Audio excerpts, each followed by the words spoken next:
Tonight's headlines: Philippine Omicron deaths were unvaccinated seniors.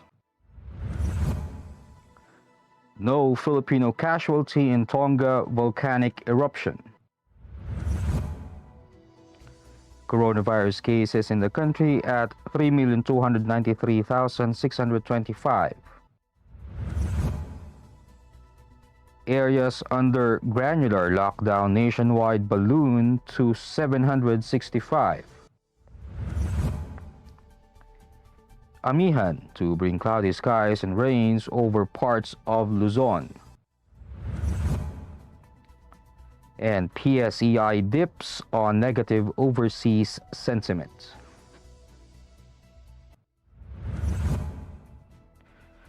Good evening. Today is Wednesday, January 19, 2022. I am Elmer Navarro Manuel and this is Tribune News on Q. Here are the stories for this evening. The Department of Health revealed on Wednesday that the first two deaths among confirmed Omicron cases in the country involve unvaccinated senior citizens with pre-existing medical conditions. According to the DOH, the two fatalities were both detected during the latest whole genome sequencing, which yielded 492 new Omicron cases, and these were the first reported deaths among cases of Omicron. And at present, the country has recorded 535 cases of the variant. Meanwhile, the World Health Organization has previously warned that the mild symptoms caused by the variant may still lead to death among immunocompromised individuals and the elderly. Senior citizens are among the priority groups in the country as they are considered most vulnerable to severe COVID-19 infections, along with healthcare workers and individuals with comorbidities. The Philippine Embassy in Wellington has received no reports so far of Filipinos injured or killed in Tonga and Samoa following the underwater volcanic eruption that triggered tsunamis across the Pacific.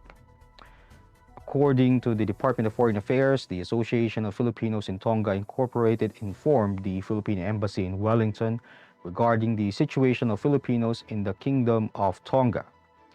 The DFA added that internet and international calls are still unavailable in the area, but the Philippine Embassy in Wellington will continue to contact the Filipinos in Tonga through emergency satellite phones.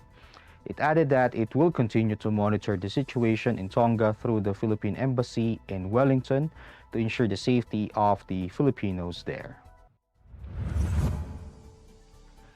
The Department of Health reported 22,958 confirmed coronavirus disease cases on Wednesday to bring the total number of infections in the country to 3,293,625.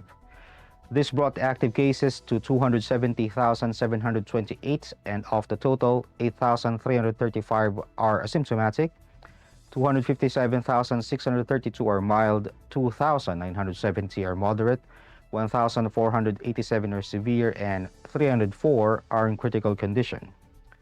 The number of recoveries, on the other hand, rose to 2,933,338 after 36,611 patients recovered from the deadly disease. The death toll is now at 53,044 with 82 fatalities recorded. Data from the DOH also showed that the nation's occupancy rate for intensive care unit beds is at 49%, while the utilization rate for mechanical ventilators is at 23%. Tribune News on Q will be back after these reminders. Botomoto Halalan 2022, the Daily Tribune special coverage. Si Harry Roque ang pinakamagaling na spokesman, kaya inggit sa kanya ang oposisyon. Tama lang na ipinaglaban ko ang balik trabaho para bumalik ang kita ng mga nagtatrabaho at naghahanap buhay. Hindi pwedeng magutom ang pamilya. Dapat lang po ingat buhay para sa hanap buhay. Basta trabaho, kita at hanap buhay ang nakataya. Nasa harap niyo po ako. Ibigay natin ang tudong suporta kay Harry. Botomoto Halalan 2022, the Daily Tribune special coverage.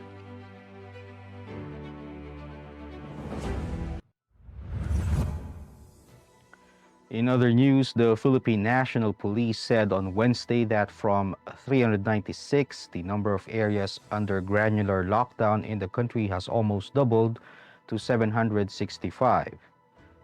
Based on PNP data as of Tuesday, 272 of the lockdown areas were in the National Capital Region, 205 in Cagayan, 185 in Cordillera, 70 in Ilocos, 18 in Mimaropa, and 15 in Western Visayas. A total of 2,009 people were affected by the granular lockdowns, according to the PNP. It has also deployed 496 personnel and 969 force multipliers in the lockdown areas to ensure security and adherence to minimum health standards.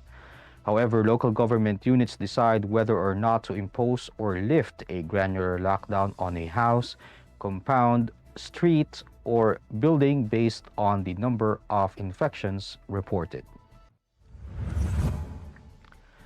State Weather Bureau Pagasa announced that the shear line or tail end of the frontal system will bring cloudy skies with scattered rains over the eastern section of southern Luzon, while the northeast monsoon or Amihan will affect the rest of Luzon. Bicol Region, Northern Samar, Eastern Samar, and Samar will experience cloudy skies with scattered rains and thunderstorms caused by the shear line, with possible flash floods or landslides during moderate to heavy rains. Cagayan Valley, Aurora, and Quezon will have cloudy skies with light rains due to Amihan, while Metro Manila and the rest of the zone will experience partly cloudy to cloudy skies with isolated light rains.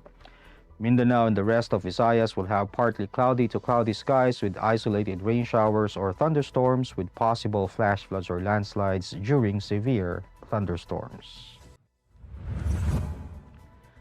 And in business, the main stock gauge returned to the negative territory on Wednesday after a recovery in the previous session on volatile trading overseas, while the peso managed to close the day sideways against the US dollar.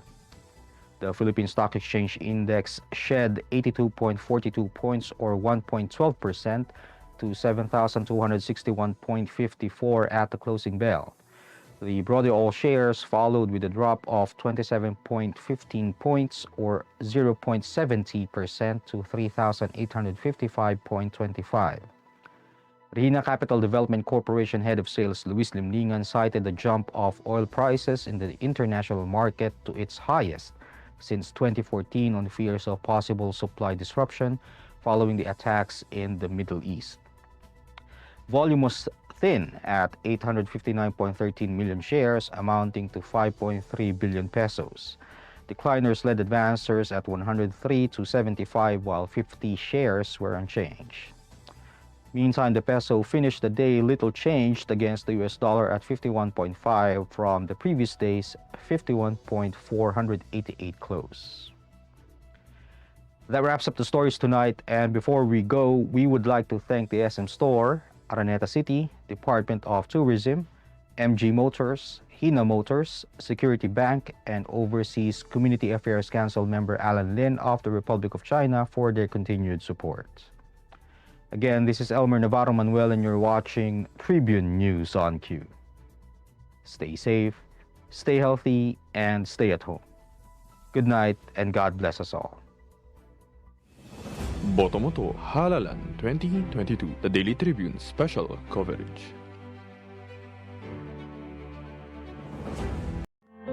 Fun and inspiring na kwentuhan? Sagot na yan ang programang Spotlight ng Daily Tribune. Makipagkwentuhan at kilalanin ng iba't ibang personalidad na kilala sa kani-kanilang larangan. Manood at makinig sa mga inspiring stories na kanilang ibabahagi kasama si Nina Ventura at Jojo Silvestre. Be ready ng mamangha at matuwa every Thursday alas 2 ng hapon dito lang sa Daily Tribune Facebook page at Tribune Now on YouTube. This public service advisory is brought to you by Daily Tribune and 100.3 RJFM. Oh, vaccination, isolation. Gotta keep up with my nutrition. Gotta maintain my body condition. Then I can take my vaccination. What do I choose? What do I take? As long as it is not a fake. AstraZeneca, Moderna, BioNTech, even Sinovac, okay na.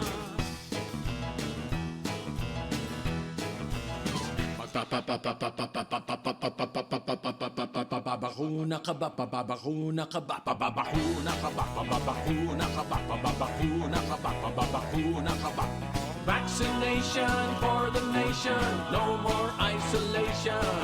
With vaccination, pababakuna ka ba, pababakuna ka ba, pababakuna ka ba, pababakuna ka ba, pababakuna ka ba, pababakuna ka ba, pababakuna ka ba, paturok, paturok, paturok. This public service advisory is brought to you by Daily Tribune and 100.3 RJFM. Catch the latest news on our website, tribune.net.ph. Follow us on Facebook, Twitter, and Instagram. Subscribe to our YouTube channel, Tribune Now. Download the Daily Tribune app on Apple Store for iOS and Google Play for Android to get the latest and most comprehensive news online. Daily Tribune invites you to join its Viber community, Katribu, to get updates on the hottest news on politics, business, sports, lifestyle, and entertainment. Emoticons of the Tribune mascot Tarsito are available on our community Viber.